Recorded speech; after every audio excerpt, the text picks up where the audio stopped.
विद्यार्थी मित्रों, good morning. आज हम सेकंड चैप्टर न्याय मंत्री कहानी का व्याकरण सीखेंगे।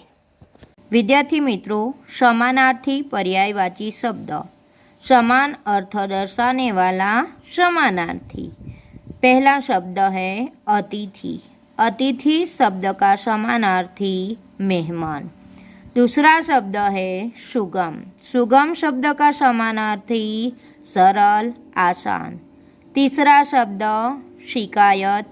शिकायत शब्द का समानार्थी फरियाद। चौथा शब्द अवसर। अवसर शब्द का समानार्थी है मौका, तक। पांचवा शब्द है अपराध। अपराध शब्द का समानार्थी गुनाह। छठा शब्द है सहमत। सहमत शब्द का समानार्थी सम्मत, राजी। सातवां शब्द है निरुत्तर। निरुत्तर शब्द का समानार्थी खामोश, मौन, चुप। तो विद्यार्थी मित्रों, ये रहे समानार्थी पर्यायवाची शब्द। विद्यार्थी मित्रों, अब हम विरोधी विलोम शब्द देखेंगे। पहला शब्द है परदेशी। परदेशी यानी परदेश में रहने वाला। उनका विरोधी शब्द स्वदेश में रहने वाला स्वदेशी। तो परदेशी का विरोधी है स्वदेशी। दूसरा शब्द है सौभाग्य। सौभाग्य यानी सद्भाग्य, सारू भाग्य। सौभाग्य शब्द का विरोधी है दुर्भाग्य। तीसरा शब्द दोष शब्द। दोष शब्द नो विरोधी निर्दोष। चौथा शब्द है सुप्रबंध। सुप्रबंध का विरोधी कुप्रबंध। पांचवा शब्द है अपराधी। अपराधी शब्द का विरुद्धार्थी निरपराधी। छठा शब्द है आरंभ। आरंभ शब्द का विरोधी है अंत। सातवां शब्द है आज्ञा। आज्ञा शब्द का विरोधी अवज्ञा। तो ये हुए विरोधी विलोम शब्द। विद्यार्थी मित्रों, अब हम सीखेंगे शब्द समूह के लिए एक शब्द। पहला शब्द समूह है जिसके आने की तिथि निश्चित न हो वह। उसे क्या कहा जाता है? अतिथि। तो यह शब्द समूह का एक शब्द अतिथि है। परदेश में रहने वाला, जो परदेश में रहता है उसे क्या कहा जाता है? परदेशी। तीसरा शब्द समूह है शासन की निशानी। शासन की निशानी यानी राजमुद्रा। चौथा शब्द समूह है अपराध करने वाला। जो अपराध करता है उसे क्या कहा जाता है? अपराधी। तो यह शब्द समूह का शब्द है अपराधी। पांचवा शब्द समूह है अपराधी के हाथों में पहनाई जाने वाली लोहे की जंजीर, जिसे हम कहते हैं हथकड़ी। छठा शब्द समूह है सिंह की आकृति वाला आसन। उस शब्द समूह के लिए एक शब्द है सिंहासन। तो विद्यार्थी मित्रों, ये रहे शब्द समूह के लिए एक शब्द। विद्यार्थी मित्रों, अब हम कर्तृवाचक संज्ञा के बारे में सीखेंगे। कर्तृवाचक संज्ञा किसे कहा जाता है? जो क्रिया के कर्ता का निर्देश करता है, उस पद को कर्तृवाचक संज्ञा कहा जाता है। पहला वाक्य है अशोक को सर्वश्रेष्ठ न्याय मंत्री की जरूरत थी। यहाँ पर कर्तृवाचक संज्ञा न्याय मंत्री है। न्याय मंत्री यानी न्याय करने वाला। न्याय करने वाला कर्ता जो है उसे न्याय मंत्री कहा जाता है। इसलिए यह पद कर्तृवाचक संज्ञा है। दूसरा विधान है शिशुपाल को अपराधी का पता चल गया। इस विधान में कर्तृवाचक संज्ञा है अपराधी, अपराध करने वाला। तीसरा विधान है शिशुपाल अशोक का सेवक था। यहाँ पर सेवक कर्तृवाचक संज्ञा है, सेवक यानी सेवा करने वाला। चौथा विधान है मूर्तिकार ने अशोक की सोने की मूर्ति बनाई।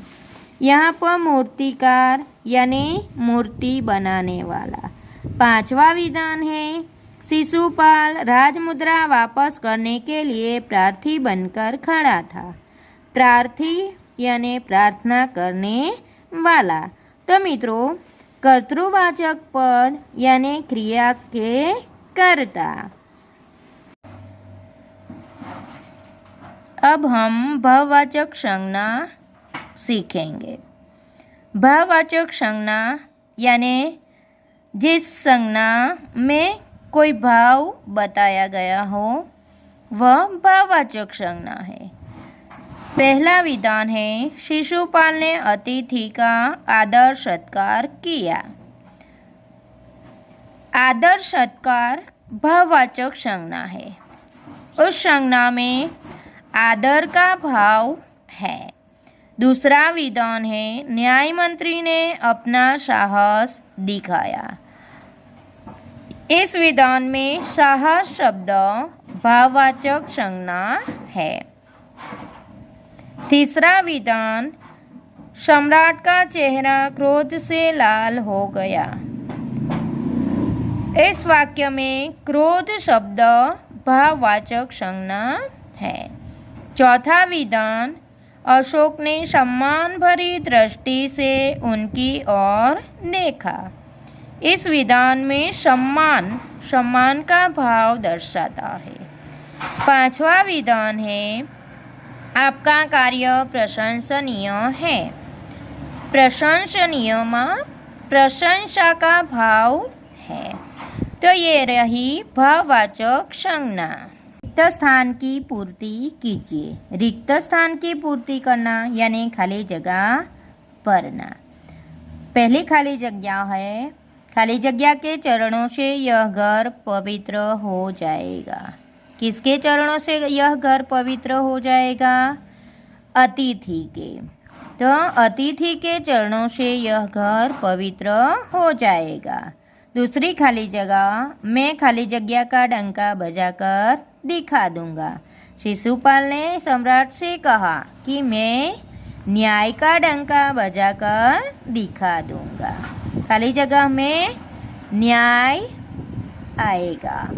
तीसरी खाली जगह है सम्राट ने अपने हाथ से खाली जगह उतारकर शिशुपाल को पहना दी। तो सम्राट ने शिशुपाल को क्या पहनाया? ऑप्शन अंगूठी। सम्राट ने अपने हाथ से अंगूठी उतारकर शिशुपाल को पहना दी। किसी ने रात में एक खाली जगह की हत्या कर दी। किसी ने रात में एक पहरेदार की हत्या कर दी। सम्राट अशोक खाली जगह पर बैठे हुए थे।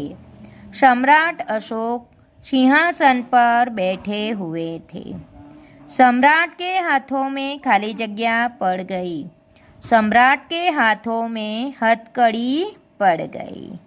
शास्त्रों में राजा को खाली जगह का रूप माना गया है। शास्त्रों में राजा को ईश्वर का रूप माना गया है। विद्यार्थी मित्रों, आगे का प्रश्न है मुहावरे का अर्थ दीजिए। पहला मुहावरा है डंका बजाना। डंका बजाना यानी प्रसिद्ध होना। दूसरा मुहावरा है धूम मचना। धूम मचना यानी प्रसिद्ध होना। तीसरा मुहावरा है नींद उड़ जाना। नींद उड़ जाना बहुत चिंतित होना। चौथा मुहावरा रात दिन एक करना। रात दिन एक करना यानी कड़ी मेहनत करना, 5वां मुहावरा आश्चर्य का ठिकाना न रहना, यानी कि अधिक आश्चर्य होना। 6ठा मुहावरा निस्तब्धता छा जाना, यानी शांति छा जाना। 7वां मुहावरा सिर झुकाना, यानी कि लज्जित होना, शर्मिंदा होना। 8वां मुहावरा है क्रोध से लाल हो जाना, यानी अत्यंत क्रोधित हो जाना। 9वां मुहावरा गदगद हो जाना, यानी कि भाव विभोर हो जाना। 10वां मुहावरा निरुत्तर हो जाना, यानी खामोश हो जाना, चुप हो जाना। 11वां मुहावरा है बोझ उठाना, यानी जिम्मेदारी उठाना। तो विद्यार्थी मित्रों, ये थे मुहावरे के अर्थ। यहाँ पर हमारा ये लेक्चर पूर्ण होता है। ये सभी व्याकरण आपको नोटबुक में लिखना है। जय भारत, जय हिंद।